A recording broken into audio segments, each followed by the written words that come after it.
And what's up, hockey fans? And welcome to episode number 74 of Marty's Illegal Stick Hockey Podcast, recording here on April 27th, 2022. Episode 74.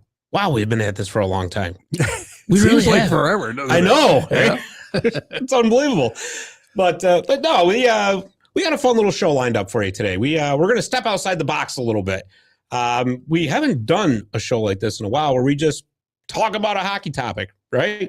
And with the NHL playoffs getting ready to start, the places are mostly set.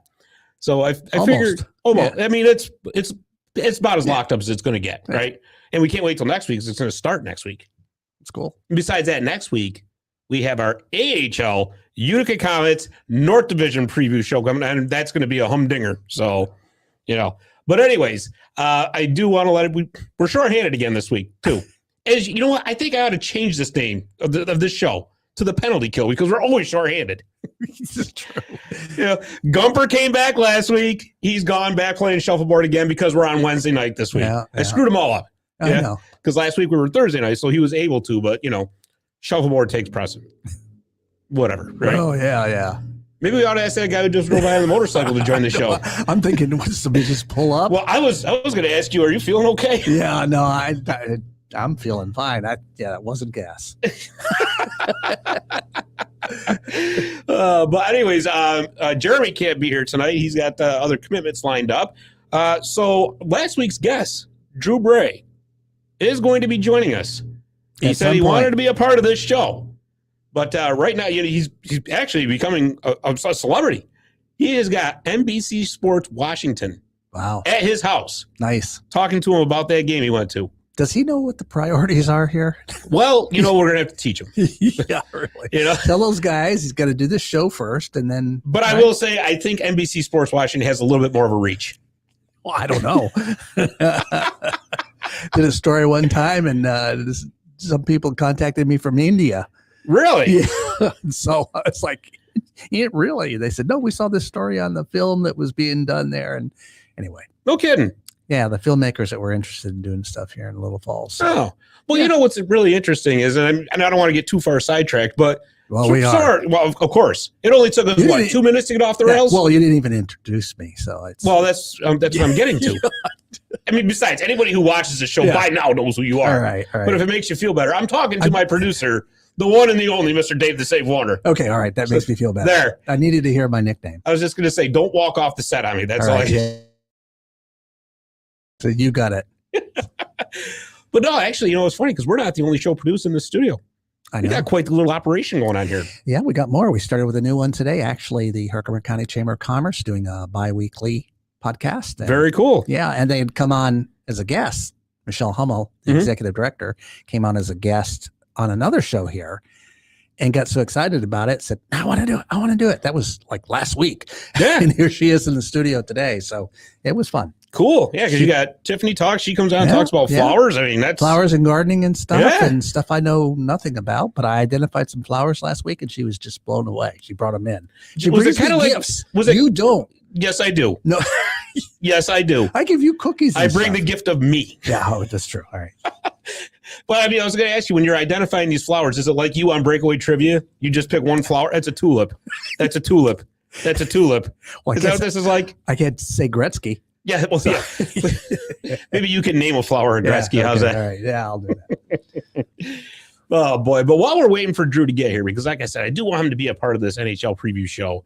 A couple of, real quick items here. And I hate to start the show on a sad note, but I think it's so necessary to recognize Guy Lafleur passed away the other day, man. This has just been a hard past week or so for hockey fans everywhere. I mean, between losing Guy and Mike Bossy, I mean, this is a few months back, Clark Gillies. This has just been rough.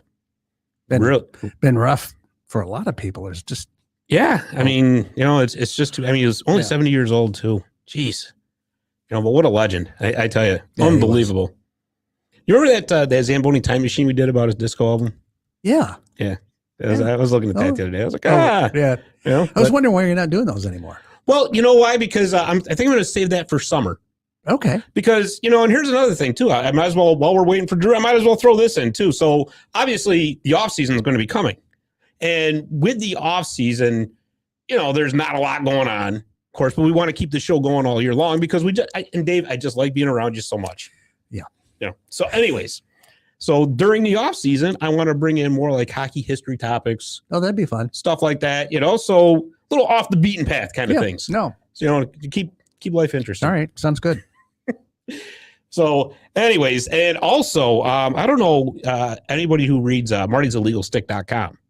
That is our website where we, I put up a lot of articles on an almost daily basis about hockey goings on here in Central New York. Anyways, I put up the Mohawk Valley Hockey Club, which I do happen to be the president of. We are looking to build a deck hockey rink. And that's trying like crazy to make this a reality.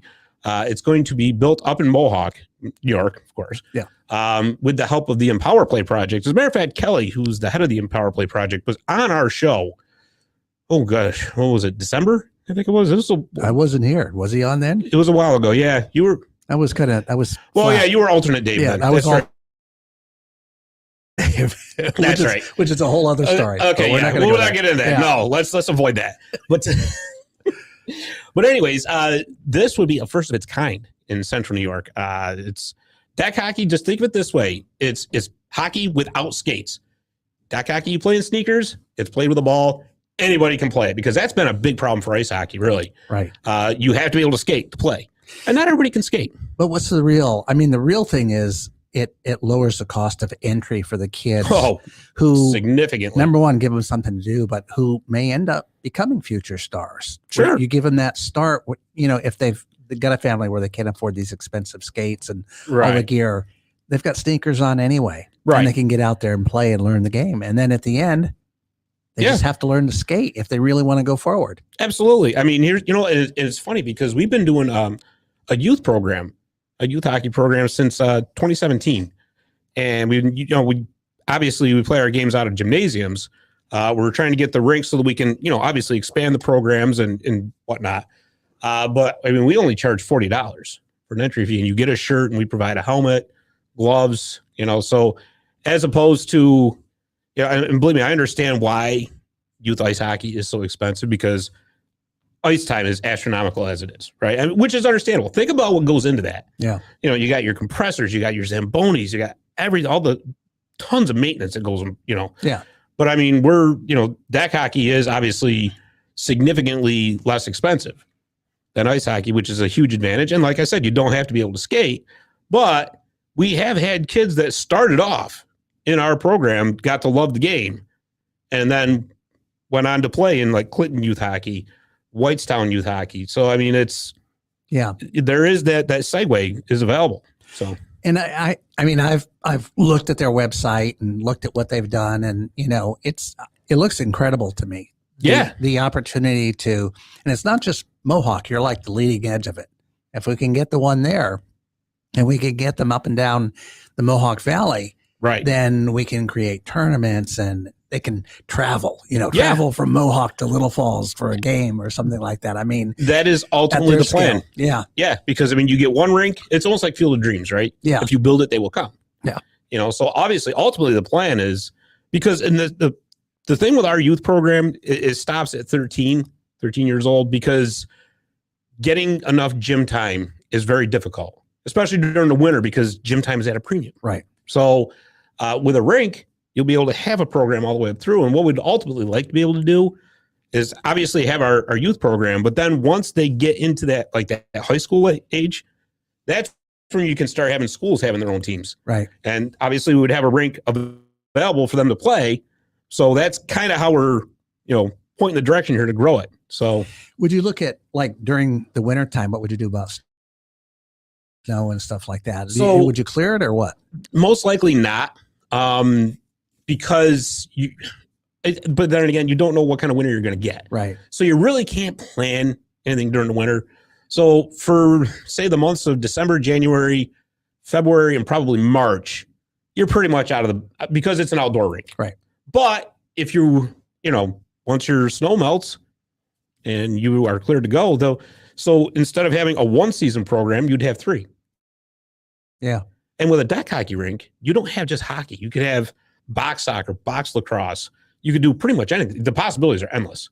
Kind of, I mean, we don't have a visual of it, but what does it look like? I mean, for people who can't visualize that, explain what it looks like. So it's plastic squares, 1 foot by 1 foot, and they interlock, and it looks exactly like an ice hockey rink, except the surface is plastic instead of ice. So, they've got the boards too, right? Got the boards. Yep. And usually the end, like the end boards where you like the tall glass, that's usually like a plastic fencing kind of rink. Okay. All right. But obviously there's a scoreboard, the penalty boxes, which, maybe we'll have you be, when we get this up and running, maybe you can be the between the glass guy. You ever watch that on like NHL? Yeah. Dave the Save between the boards. No. Come on. I'll be out there running with the kids. It'll be a lot of fun. Yeah. Oh my God. Yeah. So anyways, what do you need to do? You've got a meeting tomorrow night. We got a meeting tomorrow night. So it's a virtual town hall meeting hosted between Mohawk Valley Hockey Club and the EMPowerPlay Project, which is helping us to make this project a reality. Go to our Facebook page, Mohawk Valley Hockey Club -youth. I've also got a link for our website. I don't have it with me. Yeah. Captain Professional over here, yes, right? Yes. But the easiest way to do it is to go through our Facebook page. The link is pinned right to the top of the page. Yep. Click on it. It's a Zoom meeting, but it's a big, like a town hall. So you'll be registered in. Any questions anybody has, this is the time to ask them. Or if you just want to know more about it and how to get involved, sit back, enjoy, hear what's got to be said, and away we go. So what are you trying to do? I mean, you're trying to raise money, or what's the aim here to ultimately, yes. I mean, of course, money has to get raised, but I shouldn't say before, but along with that, we definitely need to get more people involved with the project. Several different skill sets, right? So you need business savvy people. You need obviously social media. People who know social media. Anybody out there who knows how to write grants, that would be great. Any kind of skill set that anybody thinks that they can bring to the table to help out, we'll take, because I mean, it's many hands make the job easier. Right? But you're initially trying to raise a kind of a small, I mean, what's the overall cost of this thing? So, and then how much do you have to raise, kind of thing? Right. So the hockey club has to come up with $24,000. So we're working on that. And then once all that criteria is met, that's when the next level of fundraising comes in, which is, when you're talking about larger amounts and all that, but that's also, you're talking about corporations, stuff like that. Kelly can explain that much better than I do. I know he can. Yeah. So that's why you got to tune into this meeting tomorrow night to hear what Kelly has to say and let him explain it all. So, but do you have a level you're trying to get to, no matter how you raise the money, grants or corporate sponsors or whatever? Do you know, did he give you kind of an estimate of what this costs? And you don't have to get it all, right? No. So a rink like this costs around $250,000 to $260,000 to build, which ultimately, if you look at it compared to building an ice rink, is not that much. No, it really isn't. But you still have to. There's still obviously costs involved. I mean, you have to put the concrete pad down. You have to do this and that. So, but again, this is all stuff that Kelly will, of course, go through on the meeting tomorrow. And if you're interested, by all means, like I said, go to our Facebook page, Mohawk Valley Hockey Club -youth. Click on that link right on the top and welcome aboard. And you got a spot already donated too, right? For the yes, rink. Yes. That's what I was saying up in Mohawk. So it's on the site of the old Mohawk ASO field, the soccer field. If you're driving on 5S, if you're going towards Ilion, you look to your right by the sewer plant. You look to your right, you'll see where the old nets were and all that. Or obviously, if you're coming from Ilion towards Herkimer, look to your left. And apparently, there's going to be a softball field that's going to go there too. Oh, nice. So it'll be a nice little complex, actually. Yeah, nice little youth sports complex kind of going up. That's there. right. Yeah, that's right. It's cool. All right. So, like I said, 7:00 tomorrow night, if you're interested. So, while we're waiting for Drew, you know what? I can't wait anymore. I want to get into this playoff preview show. Oh God. You know what? If he's not here on time, guess what? Guess what? You're my sounding board. I was trying to stretch you out here with questions. I had more. Hey. I could have kept you going for another 10 minutes. But well, maybe we'll get back to that. All right. Later on. What do you think? Yep. All right. So I'll tell you what. Normally we start in the Eastern Conference, but that's kind of Drew's wheelhouse. So we're going to start in the West. Oh, well, whose wheelhouse would that be? The Wild Wild West, my friend. That's me. Yeah. So anybody who's watching out there, please, as I'm making these matchups, give us your predictions. I want to hear what everybody's got to think, okay? So here we go. The first matchup is the number 1 seeded Colorado Avalanche versus, as of right now, the number 8 seeded Dallas Stars. And I say as of right now because they're still kind of neck and neck with the Nashville Predators in those wild card spots. Dallas hasn't officially clinched yet, but they're about as close to clinching as you can get without clinching, which it could happen tonight. So anyways, for right now, we're going to assume that it's Colorado and Dallas. All right, so the Colorado Avalanche now have a record of 56-18-6 for 118 points. They've been kicking a lot of butt. A lot. Let's see, they have 303 goals scored this year, which is the 4th most in the league. They have allowed 224, which is 7th best in the league. Their power play is 24.5%, which is 6th best. And their penalty kill is 79.3%, which is actually 17th best in the league. So if there's a weakness on the Colorado Avalanche, it is their penalty kill. Dallas Stars have a record of 45-30-5 for 95 points. 226 goals they have scored. That's 23rd most in the league. 238 goals they have allowed, which is 15th best. Their power play is 22.1%, which is 12th, and their penalty kill is 79.1%, which is 18th. Now, I am just going to say this. If this is indeed the first playoff matchup, it's going to be a quick one. It's going to be fast. It's going to be, yeah. Listen, the Stars, they're a plucky team, and Colorado is just Colorado's loaded. Yeah, they're just stacked to the gills. Yeah. So you know what? I don't see any upset happening here at all. None whatsoever. As a matter of fact, I think it's going to be 5 games. I think Dallas will, because remember, these are all best 4 out of 7. So. Yeah. But, yeah, I just don't see it happening on this one. So I thought you were going to sweep it there. So. No, you know what? I got to tell you something. I get so leery about sweeps. Yeah. Because, yeah, they're fun if you call it. But, I mean, that is regardless of how much better one team is than another team. In the NHL, a sweep is so difficult to do. Well, even in the playoffs. Exactly. There's always something weird that exactly. goes on. So, yeah. You just got me thinking about that one song there from There Was Always Something There Too. I don't know why. Where is that coming from? I think it was in a commercial. I don't know. Anyways, next matchup before I start thinking of any other 80 songs. I don't have royalties on that. I can't play it. So. Good. The number 2 seeded Calgary Flames are taking on the number 7 Nashville Predators. Like I said, they're all in a little flippy flop right now, but right now it's Calgary versus Nashville. So Dallas and Nashville could flip. Possibly. Okay. There's a potential for it, but as of right now, no. So anyways, the Calgary Flames, they've also been quite the wagon this year. They are 50-20-10 for 110 points. They've scored 288 goals, which is 6th best in the league. They've allowed 200, which is 3rd best in the league. Their power play is 23.5%, which is 9th best. And their penalty kill is 83.6%, which is 6th in the league. This team does just about everything right. The Nashville Predators, also known as the Smashville Predators, because they're quite the physical team. Their record is 44-29-7 for 95 points. They have scored 254 goals, which is 12th in the league. They've allowed 241, which is 16th. Their power play is 24.6%, which is the 5th best in the league. And their penalty kill is 78.9%, which is 19th. Once again, I foresee a short series here, especially since UC Saros, the Nashville goaltender, who started 67 games this year, which is unheard of in the NHL nowadays for a goalie. He's hurt. So we don't really know what the extent of it is, but even still, if Saros is hurt, this is going to be a quick series. Yeah. Again, I think this is going to be another five game series. And to be perfectly honest with you, it doesn't matter if the Stars and the Preds flip flop. Even if it ends up Nashville and Colorado, it's a 5-game series. Yeah. If it's the Stars and the Flames, it's a 5-game series. I don't see it happening. Again, no upsets in the future here. Yeah. Right. So that's what I got so far.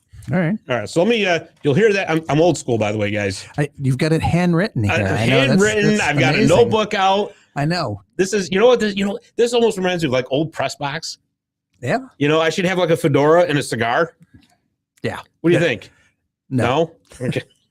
What do you mean? You don't want to smell cigar smoke in your house? And I actually have had cigars in the studio here. Really? Shot some video for, remember that bourbon and cigar pairing last October? Did a commercial, had all kinds of props and things over in the other half of the studio over here. And I wish I'd known that. It was pretty cool. Yeah. Yeah. I don't have the video available here, but I could run it for you. We'll go over it sometime. Yeah. Okay, so our next matchup. Now we're going into the Central Division divisional matchups. So it's going to be the Minnesota Wild versus the St. Louis Blues. This is going to be a good one because the Wild are 51, 22, and 7 for 109 points. They have scored 298 goals, which is fifth most in the league. They've allowed 246, which is 18th. Their power play is 20.3%, which is 19th. Their penalty kill is 75.4, which is 27th. Not a very good penalty kill at all. Mm. The Blues, on the other hand, are 49, 21, and 14 for 109 points. I couldn't even read my own handwriting. I told you I forgot my glasses. Told you. Chicken scratch over there anyway. Well, hey, listen. They say the genius writes like that. No, they don't. Okay. I believe you. Yeah. They have scored 305 goals, which is third most in the league. 232 goals they've allowed, which is 11th. Their power play is 26.5%, which is the second best power play in the league. And their penalty kill is 84.4%, which is fourth best in the league. I'm going to tell you something. Before I put this all together today, I was thinking Minnesota was going to take this series. In my head, I'm going, wow, this is Minnesota's year. They look good. They got a great record. Then I started looking at the numbers. And I'm like, how? So was it their year for division or to go all the way? Honestly, I thought that they would maybe get to the conference final. Okay. But then I started looking at their special teams. I mean, they score a lot of goals, right? But they don't keep them out of the net, and yeah, they went and got Marc-Andre Fleury, who is, a great goaltender, but he's pretty much backing up Cam Talbot because Cam Talbot is actually, to be honest with you, has played a lot better lately than he had been. But the St. Louis Blues, for their part, have been playing excellent hockey as well. And now you look at these numbers and it's like, wow, this is starting to look like the team that won the Stanley Cup in 2019. Yeah. So I would have won out with Minnesota right off the bat. But yeah, well, that's what I was thinking. Yeah. But I'm going to tell you something right now. I think this is a 7-game slugfest. Mm. I see it happening, and I think it's the St. Louis Blues that are going to prevail out of this one. I really think that. Just because the Wild, with their, I'm sorry for lack of a better term, terrible special teams, and with the Blues having the great special teams that they do, they got a loaded offense, and they can keep the puck out of the net, which is, there's all your ingredients right there. Well, unless you got people, firing the damn thing at you every 2 seconds. True. Keep them all out. True, but, like I said, I still think this is a 7-game series. I'm going to go with the St. Louis Blues, and which is going to lead us right into our last matchup for the Western Conference. Put me down for Minnesota on that. Just so okay. Write it down. Actually, okay. Yeah. We should do this. I've agreed with you so far. Okay, so let's see. Dave, this is going to be fun because I want to see who's right after all this. And I'm going to tell you something right now. If you get more right than I do, I quit. I quit. Yeah. And that's all there is to it. Yeah. So you've agreed with me on the other two so far. I did. Yeah. All right. So let's see. Scott and Dave, Colorado. Okay. And let's see. Scott and Dave, Calgary. Yeah. That's good. I'm glad you said that because, Yeah. Make it a little fun. Yeah, absolutely. And I got it in a notebook, so I can't lose it. Yeah. Right. Remains to be seen. Yeah. Anyways, last matchup out of the West so far. It is the Edmonton Oilers against the LA Kings. My team made it. You got to go with your heart, or you got to go with what's real? So let me lay the tail of the tape down here first, right. Okay? And then I'll do it. All right. The Oilers have a record of 47, 27, and 6 for 100 points. They've scored 278 goals, which is 7th most in the league. They have allowed 245, which is 17th. Their power play is 26.1%, which is third best in the league. The penalty kill is 79.5%, which is 16th. The LA Kings are 43, 27, and 10 for 96 points. They've scored 228 goals, which is 20th in the league. They have allowed 226, which is 9th best in the league. Their power play is 16.5%, which is not very good, and it's 26th in the league. And their penalty kill is 76.4%, which is 23rd in the league. Now, the tea leaves that with the Kings not being very good on special teams, this should be a quick series, especially with Edmonton's offense. But I'm going to tell you something. I started looking. Now, you would think with a team that's got Connor McDavid, Leon Draisaitl, Ryan Nugent-Hopkins, Evander Kane, all the offensive firepower that Edmonton has, I was astounded to see that they're only 7th in the league on offense. Yeah. I couldn't believe it. I really thought that they would be top 3 because I follow hockey, but I didn't pay too much attention to like all these stats that I'm throwing at you until this afternoon. And I'm looking at this, I'm like, how is this possible? Well, the way you guys have talked about Edmonton in the past, I mean, just would make you think they're a hell of a powerhouse. Well, you know what? They should be. They should be. And, I understand that their goaltender, Mike Smith, has been playing very good as of late. But here's my problem with Edmonton. I have seen this Mike Smith movie before, where Mike Smith has a great 2-3 weeks, unbeatable. He can stop anything, and then, like a switch, goes away. Yeah. Bang. The pumpkin returns, right? And after one of the games is after midnight, right? Something like that. Yeah, exactly. like that, well, especially it's on the West Coast, so it's always midnight for us.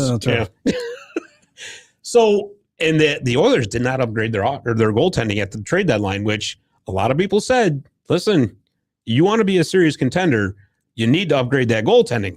Now, with the Kings, they've got some warts. There's no doubt about it. They have a very hard time scoring goals at times. Sure, they do. But the Kings do have something that's extremely important in this playoffs, and especially against a team like Edmonton. They have Philip Deneau and they have Anze Kopitar, 2 of the best defensive centers in the league. And when you can go 1-2 with Kopitar and Deneau matched up against McDavid and Draisaitl, and if you look at last year's playoffs, because Deneau was playing for the Montreal Canadiens, who played the Edmonton Oilers, and by the way, beat the Edmonton Oilers in the playoffs last year, Philip Deneau made Connor McDavid a non-factor, which is extremely hard to do. Yeah. Very hard. But he did it. And now he's in LA. Who are they playing? Of course, the Edmonton Oilers. And here's another little caveat, right? The Kings had a little goaltending problem this season because neither one of their goaltenders, Jonathan Quick or Kel Peterson, they went get hot, get cold, get hot, get cold. Jonathan Quick now looks like the goaltender that won the Stanley Cup in 2012 and 2014. Now, I'm not saying that he's going to carry the Kings to the Cup this year, but throw in the fact of Kopitar, Deneau, Quick playing like he's 28 years old again. I'm going Kings in 6. I'm doing it. I'm doing it because, yes, I know you're not supposed to pick with your heart. I get it. I understand it. You tried to rationalize this whole thing with stats is what you tried to do. What your heart says. I did. All right. So let me flip it. Then I'll go Edmonton in 6. Okay. Scott, Kings in 6. Dave, Oilers in 6. Okay. Well, at least you feel better, too. Yeah, I know. Yeah. Good Lord. Here, let me get my car and rev it up outside the studio. Well, yeah, sure. Why not, right? Yeah. Okay, so we got another disagreement on this. This is going to be fun. Yeah. This is a lot of fun. So we've now got our picks that we got. Let's see. You have Colorado, Calgary, Minnesota, and the Oilers. I have Colorado, Calgary, St. Louis, and the Kings. I'm going to put you on the spot. Just pick one. Pick one of your 4 to go to the Stanley Cup final. Oh, to the finals? To the finals. Because the NHL is weird. Once it gets into the second round, there's no reseeding. It's very, very weird how they set the remainder up. So I got to pick from this group? Before your 4 winners. One of those four's got to make the final. Colorado. It's not a bad choice, really. No. It's not. So Dave has Colorado in the final. Okay. I'll tell you who I'm going with out of that entire group. I wanted to do the same thing because when the Colorado Avalanche are on, they are a phenomenal team to watch. They really are. But I am going with the Calgary Flames. Really? The Calgary Flames are built for the playoffs. They're built for it. They're strong down the middle. They're strong defensively. Jacob Markstrom, former Utica Comet, by the way, is having a hell of a season. He has proven he is a big-time goaltender. And Daryl Sutter has been there, done that, as far as Stanley Cup finals and playoff pressure to boot. So you take all that combined, and I seriously think, as much as I wanted to go with Colorado, and I'll tell you why after we get done with the Eastern Conference, my brain, even though you might think I was a little crazy taking the Kings, that's fine. That's fine. My brain says go with Calgary. Go with Calgary. So I'm going to go with Calgary. Okay. In the Cup final. Calgary in final. Scott. Okay. What do you say? Want to take a commercial break? I think we could maybe use a little catch our breath here and what breath? 1, 2, 3, whatever. Yeah. All right, we can. So do that. before we do all that, why don't we? Well, you know what? We didn't do it last week. Let's get a word in from our friends at the Balls Army. Oh, all right. You know, Jeez, pull those up, and then we'll do breakaway trivia. You're killing me. Why? What do I do now? Okay, if you need your home inspected, Priceless Inspections is the way to go. Josh Amodio, you can catch him at 315-525-8725. He will meet all of your home inspection needs as Priceless Home Inspections. And for DJ needs, this one's really interesting. So you got Scott Schuster of Epic DJ Service. As soon as we get that number up, there we go. The number is 315-219-3568. That's Scott Schuster's Epic DJ Service. Like I've said every single time we've talked about this, you want this guy doing your DJ service because I'm telling you, I've seen him in action with the Balls Army, and it's a blast. So trust me. My son's got that set up. He's doing that stuff. Really? Yeah. No, he's DJing or home inspection? No, DJ. Okay. Well, yeah, no, he's got the whole setup and whatever. Really? And yeah. You gonna join him? I think that would be awesome. What? If you became a DJ. Me? Yeah. I did radio before. Well, yeah, that's what I mean. Yeah, I was. They called me Reverend Dave. I did the Sunday morning, 6 a.m. to noon. No. Yeah, on an album-oriented rock station in Biloxi, Mississippi, or actually out of Gulfport, Mississippi. Really? Yeah. When was that? TK 102, home of the Gulf Coast's best rock and roll. No way. Yeah. When was that? 85. Oh man, you were like in the golden age of rock music too. No, it was a lot of fun. I bet it was fun. The station got sold, became a country station. Then I got a girlfriend and went country, and so. Yeah, it sounds all right, like back to sounds hockey. like a country song. Yeah. All right, so let's do breakaway trivia, shall we? Yeah. All right. Let me get my question pulled up here in the old trusty notebook. All right, this week's breakaway trivia question is: what goaltender holds the NHL record for most playoff wins all time? The answer when we come back. Visit My Little Falls and stay connected with the latest news, information, and events in the city and the area. Our mission is to generate interest in the community and connect residents in a more meaningful way by facilitating deeper conversations about how these stories will shape the future of the Mohawk Valley. Join thousands of weekly visitors who stay up to date with feature stories, interviews, videos, our event calendar, and print publication, the Mohawk Valley Express. It's about timely local news for the community, keeping citizens informed about important issues, telling about the people who live and work here, and giving locally owned businesses the opportunity to reach a very targeted audience of locals and tourists alike. It's a whole new form of media-rich content developed specifically for today's mobile lifestyle and listeners. You can download our iOS app in the iTunes store, listen to our country music streaming radio station, or sign up for a weekly newsletter. Stop by today at mylittlefalls.com. You'll be glad you did.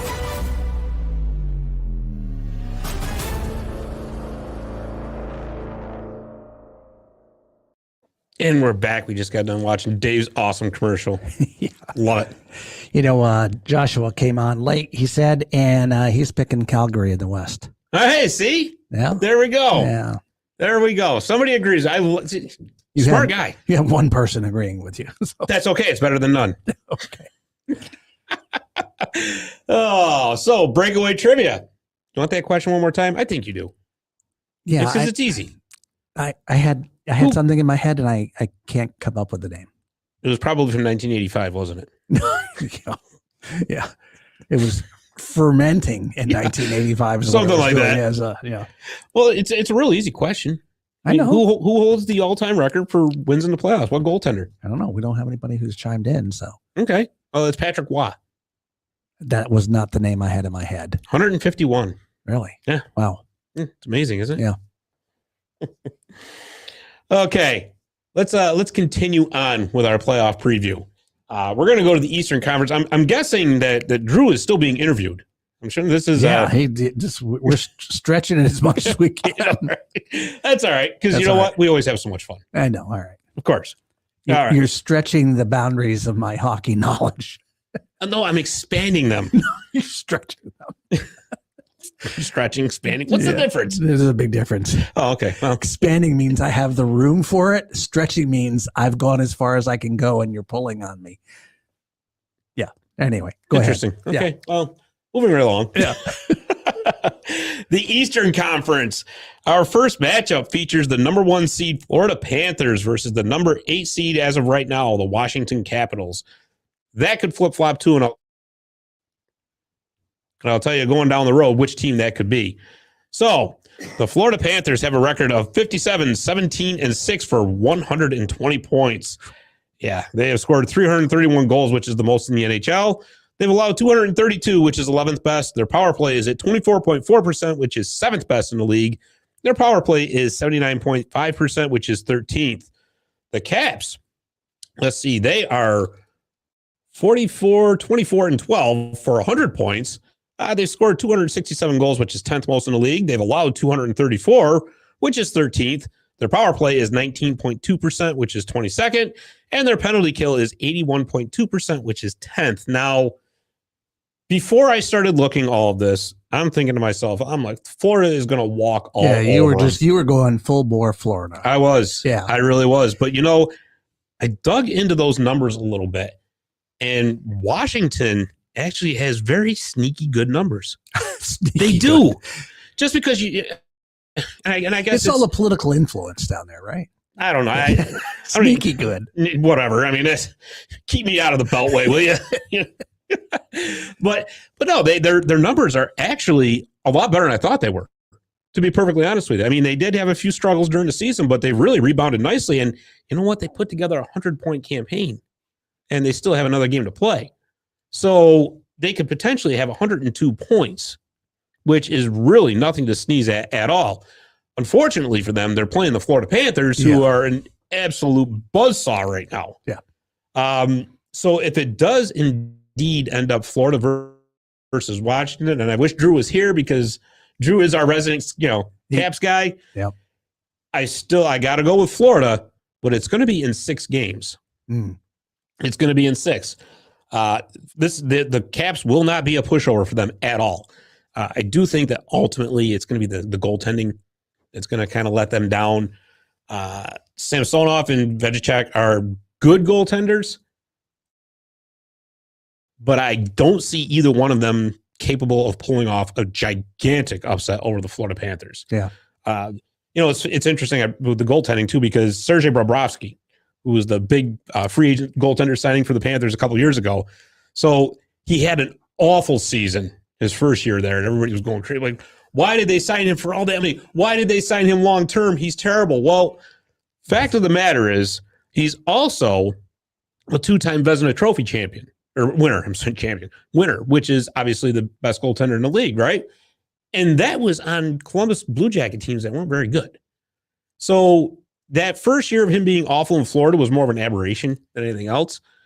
This season, he has shown why they signed him to that kind of a contract. And he is showing why he won 2 Vezinas. So all of that put together, not to mention the fact that Claude Giroux and Ben Chiarot are blending in very well there after being acquired at the trade deadline. Sorry, Caps. I mean, like I said, they've got good numbers. They really do. I can't see them getting by Florida. But we can. There's another possibility in there that we're going to talk about in a minute. Okay. Okay. But first, now, oh yeah, by the way, who are you going with? I'm going to go with Florida. Okay. Yeah, because I almost forgot to ask you. Yeah. No, I was gonna go ahead and just offer the answer up. Okay. I'm sure you were. Those numbers are pretty astounding and pretty close. Maybe 7. Yeah. You know what? That could be because here's another thing too with the Caps. They themselves are just coming off a Stanley Cup win 4 years ago, and they still have a lot of players on that team that were on that run. Yeah. So they've got the playoff experience. It's there. Like I said, it's just I just think in the end there's just too much for Florida to overcome.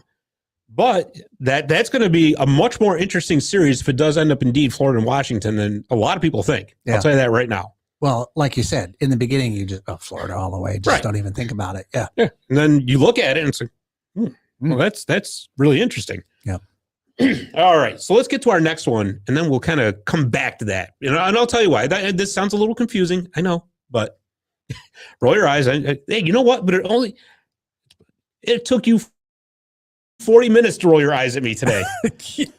Wow. I'm losing my touch. Usually it's within the first 20 seconds. You didn't see it when you walked in? No. All right.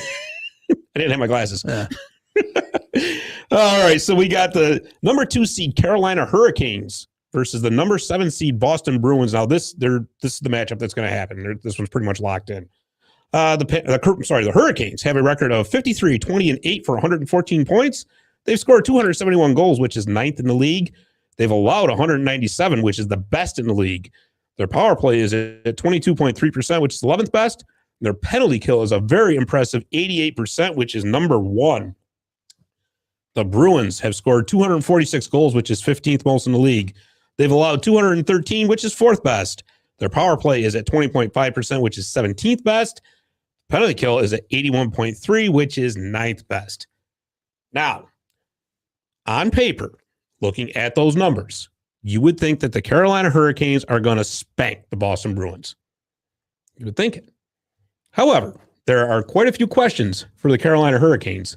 Starting in goal, their goaltender, Frederik Andersen, who has carried them this season, he's been phenomenal, is hurt. He's out. He's got a foot injury, and we don't know just yet if he's going to be ready to go for the playoffs. Backing him up is Antti Raanta, who, he won a Stanley Cup back in 2010, but that was 12 years ago. Okay. And he was hurt as well, even though he did back up the other night. The Bruins, on the other hand, are playing very good hockey right now. You still, as much as you want to count out like Bergeron, Marchand, Pastrnak, you can't, because they've just time and time again, they've proven that they can produce. Not only that, let's not forget the Carolina Hurricanes are the former Hartford Whalers. And for any of us hockey fans from back in the 80s and the 90s know, from the old Adams Division matchups, the Whalers could never beat the Bruins in the playoffs. Dave, here is my upset here. Okay. Boom. Boom. It's the Bruins in 7. You know what? So Josh he says he's going with the Canes. I was going with the Bruins. You are too? I am. Wow. Because way back when we first started this, you said pick a team, and I said Buffalo, which turned out to be but I'm telling you though, in a couple of years, that's a couple of years, But I realized, because I grew up in Springfield, so I did see some of the games in Springfield. Sure. But then I was like, I was a Bruins fan for a long time. I mean, I was out of hockey for forever, but so I'm going to go with that, like you did with the Kings. Use your heart. Yeah, exactly. So, sometimes you just got to follow your heart. Yeah. How many games? I think 6 or 7. Okay. Yeah. All right. Good enough. Good enough. Now, this is the other series I was talking about. So the next series up is the New York Rangers versus the Pittsburgh Penguins. Now, the Rangers are in 2nd place in the Metro. The Penguins are in 3rd. Okay. However, the Capitals being in that number 8 seed, that means they're the 2nd wild card spot. they could flip-flop with the Penguins. Okay. They can't outpoint the Bruins, who are in the wild card 1 spot. Right. But they can flip-flop, and I'll show you why in just a second. How many games they got left? So Washington has 1, Pittsburgh has 2. Okay. All right. So let's do this first. The Rangers, their record is 51-23-6 for 108 points. They have scored 244 goals, which is 16th best in the league. They have allowed 198, which is second best. Their power play is clicking along at a 25.8% rate, which is 4th best in the league. Their penalty kill is 82.2%, which is 8th. The Penguins are 45-25-12 for 100 points. Let's see, they have scored 264 goals, which is 11th best in the league. They have allowed 219, which is 6th best. I was actually quite surprised by that. The power play is at 20.4%, which is 18th. And the penalty kill is at 85%, which is 3rd best. So if the Capitals finish with more points than the Penguins, they will slot into that 3rd spot in the Metro. Okay. At which point the Penguins would go down to the wild card 2 spot and face the Florida Panthers. I think they'd be over quick. It could very well be. Yeah. Here's the problem for the Penguins. Tristan Jarry is out. Their goaltender. And if they got to go with Casey DeSmith in these playoffs, Josh, I know you love the Penguins. He's still picking the pens. I know. I tell you, man, I tell you, that's going to be a tall order though with Casey DeSmith. But I do want to point a few things out here. For as much credit as the Rangers offense gets, I was shocked to see that they're 16th in the league in scoring. Yeah. I couldn't believe it. 244 goals. I thought they would be top 5, top 10. They're not. But obviously their defense has been phenomenal. Igor Shesterkin has been just lights out, their goaltender, all season long. He could potentially win the Hart Trophy. Maybe. I mean, it's all dependent on how the writers are feeling. The Hart Trophy, by the way, is the MVP. Yeah. Okay. Yeah. Just in case you wonder. I'd heard that before. Okay. I think it was a trivia question, wasn't it? Was Somebody it? who won the Hart Trophy? I can't remember. See, you are expanding your knowledge. It's not stretch. It is expanding. You just It's don't realize it. It's a stretch that I know anything about hockey is what it is. Yeah. Well, you've been around me long enough, haven't you? It is true. But the Rangers special teams have been outstanding. Power play, especially 4th best in the league, which has been great. The Penguins, I will tell you, I was really surprised that they've only allowed 219 goals. So, which is telling me that and the penalty kill is outstanding too, 85%, which is 3rd best in the league. But here's the thing, and like I said, Josh, I know you love the Penguins. I can't see them getting by the Rangers. I can't. The Rangers have been playing too good going into. Is it going to be a fight, or what do you think? Boy, I tell you, and especially when in my head, I never want to bet against Sidney Crosby, because Sidney Crosby has almost become like the Tom Brady of the NHL. Every time you bet against the guy, he does something, right? But I think it's been like 3 seasons in a row now that the Penguins have been bounced in the first round for whatever reason. You know, you can jump in the weeds on that all you want. I think I wanted to go Rangers in 5, but I think being a divisional battle like this, it'll be 6. Okay. I think so. I would actually love to see a Rangers Capitals matchup. Ooh, that would be fun. Yeah. That would be a lot of fun. Given what happened last season with the whole Tom Wilson, Artemi Panarin, you know, which is funny. I got to tell you though, it's funny because you don't hear about that anymore. You know, it's like, remember when that happened? It was, I don't know. What? Yeah. It was gigantic, right? It was all over the place. You love Tom Wilson. And then all of a sudden, well, important Jeremy's not even here to defend himself. I know. Again.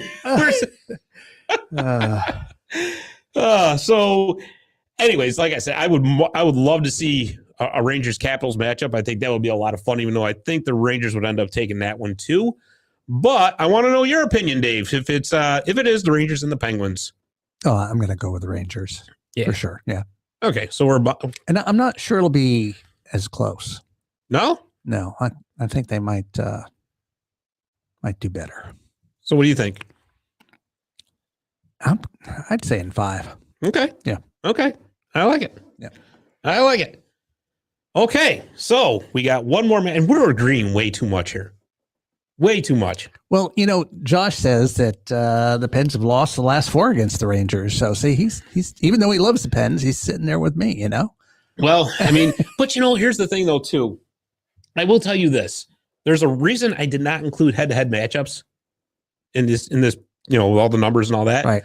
Take the regular season and throw it out the window when Well, it comes you do to all in the that. playoffs, yeah. You take that, it's gone. Yeah. It doesn't matter how many teams one team won against the other because it's an entirely different situation. But the stats matter, though, too. Don't they? Stats do matter. Yeah. Because, the stats matter because you can get a kind of a snapshot of what the team's strengths are, what they're not. But as far as like head-to-head, because listen, throughout the season, you also have teams that are dealing with a lot of injuries. Yeah. Right? You don't know if that, let's say, I think the range, like Josh, it was 3-0-1, I think. But who knows who was hurt for the Penguins? Who knows who was hurt for you don't know. Yeah.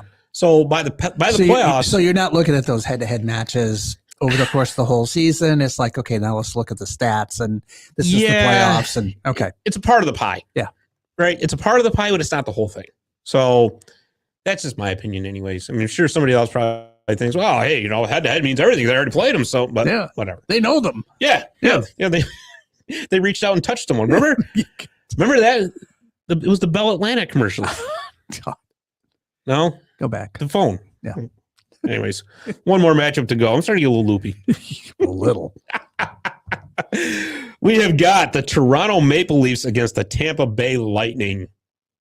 Fun series here. This is going to be fun.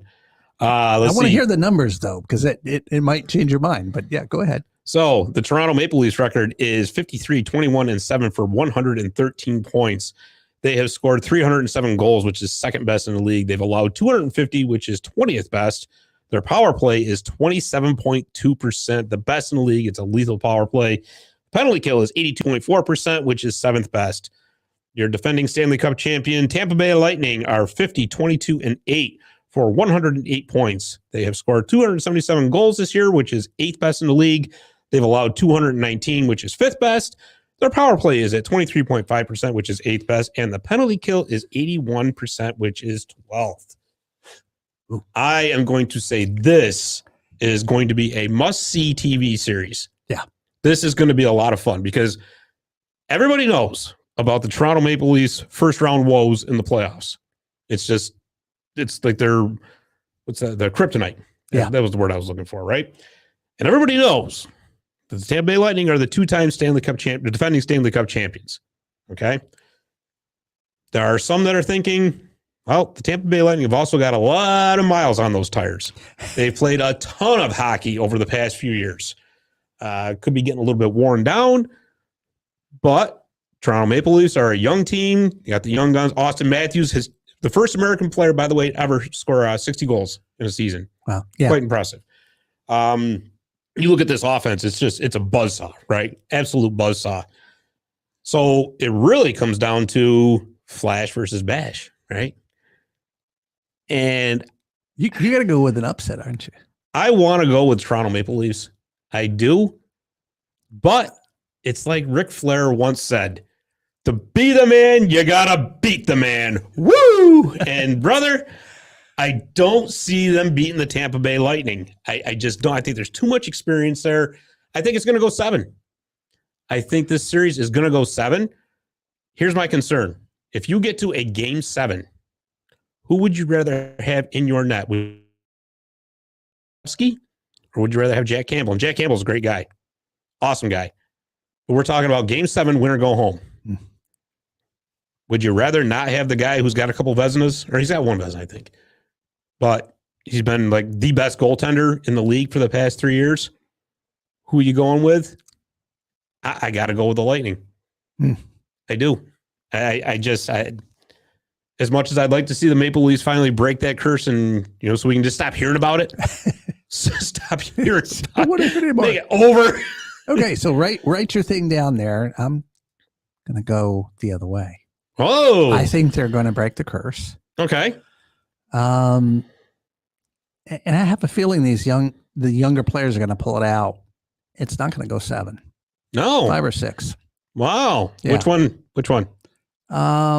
Let's say 6 just to be safe. Just to be safe. But all right. 6, yeah. All right. I like this. Yeah. I like this. You know, You do. I might not be mentioning this in a couple months, but Yeah, you might not.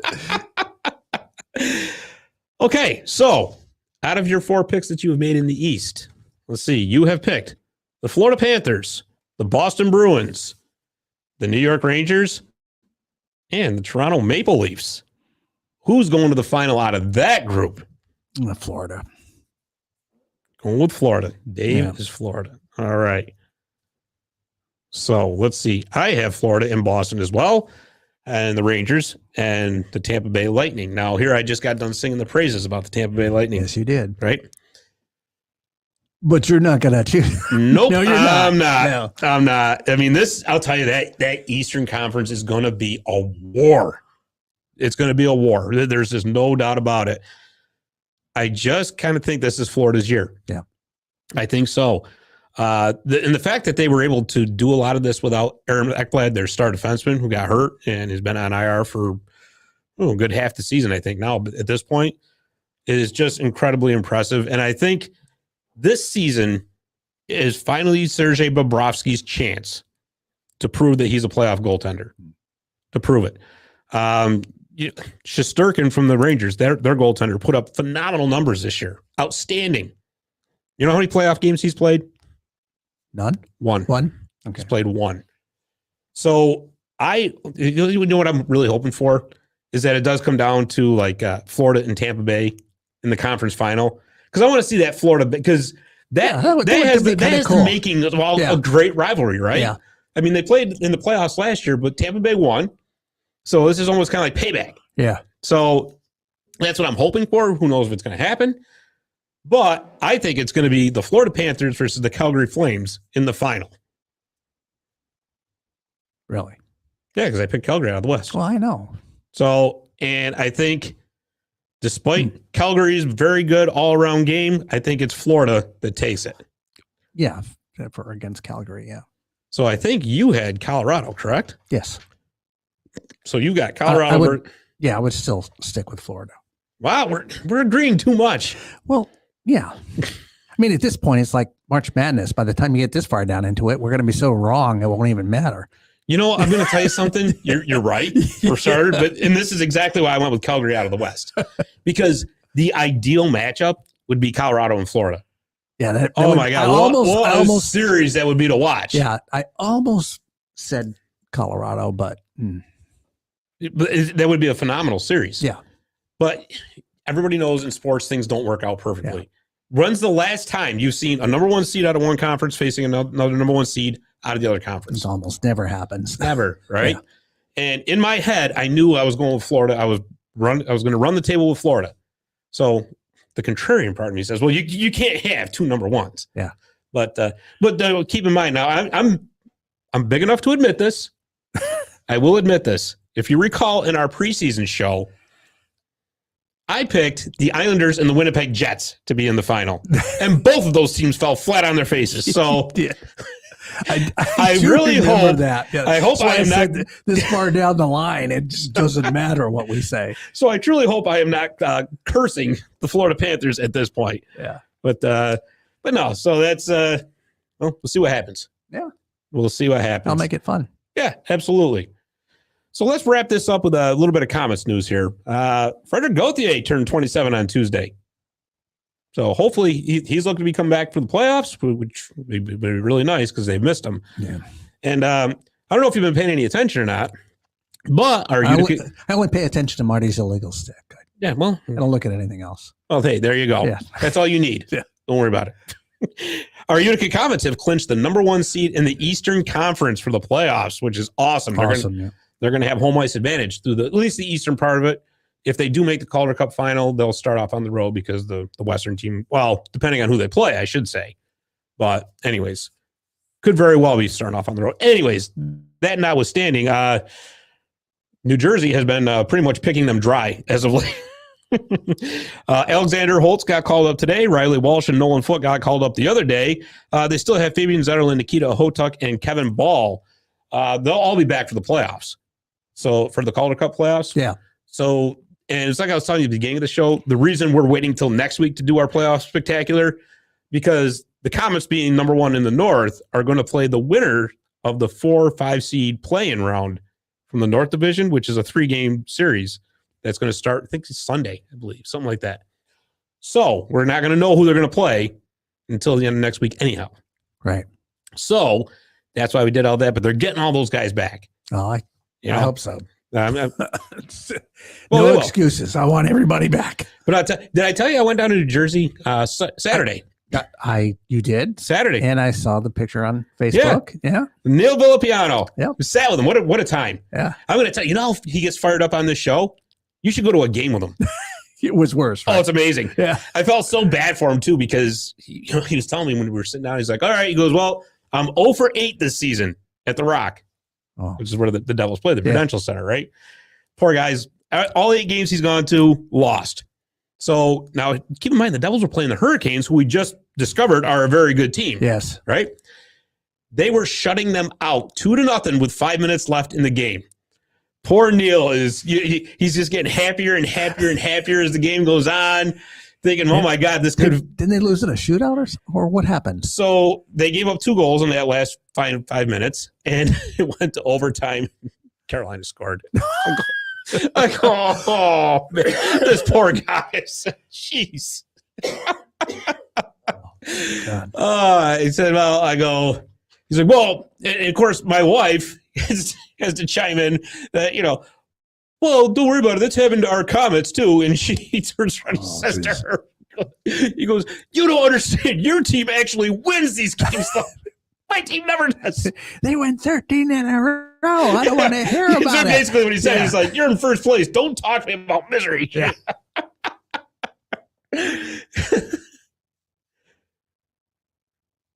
Oh, sorry. I was trying to look at, I was trying to read what Drew said here. He said, just jumped in, but looks like it's going to be a rough weekend for us. So he's crossing the border to the game in Rochester Friday night. Oh, nice. Yeah. Very nice. Yeah, I'll tell you, the Rochester Americans do surprise me. I mean, they were such a loaded team on offense. They shot themselves in the foot last weekend by dropping 2 games to Cleveland. Yeah. They're a good team, though. They're a very good team, but now they're going to be really hard pressed to make the playoffs. Yeah. So, we'll see what happens. But have fun in Rochester, Drew. We actually thought about going out to that game, but it's my daughter's birthday. I forgot. So we're. You forgot your daughter's birthday? Well, is what you're admitting? Yes, I am, because I thought it was. I got my dates mixed up. I can't help it. My wife has to remind me of these things, and so does Facebook. But Facebook reminds you the day of, which is it's just weird. I get those numbers just turn around, and I don't know. Anyways, well, buddy, I think that's all the time we got for this week. Yeah, it's been fun. I carried your ass for an hour. You did too. You did a great job too. Without anybody coming in, I don't know how I did that. You got to be tired. It's my extensive hockey knowledge. It's expanded. Stretched to the limit. Oh, geez. Oh, well, tune in next week when we have our AHL North Comets playoff preview. Like I said, it's going to be a really good time. Keep an eye on martysillegalstick.com for all the goings on in the world of Marty's Illegal Stick, including all kinds of hockey stories about the local hockey area here. And check us out on Facebook, Twitter, YouTube. Please subscribe on Spotify.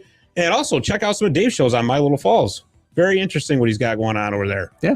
All right. Anyways, for Dave the Save Warner, I'm Scott Kinville. Thanks for listening. We'll see you next week on Marty's Illegal Stick.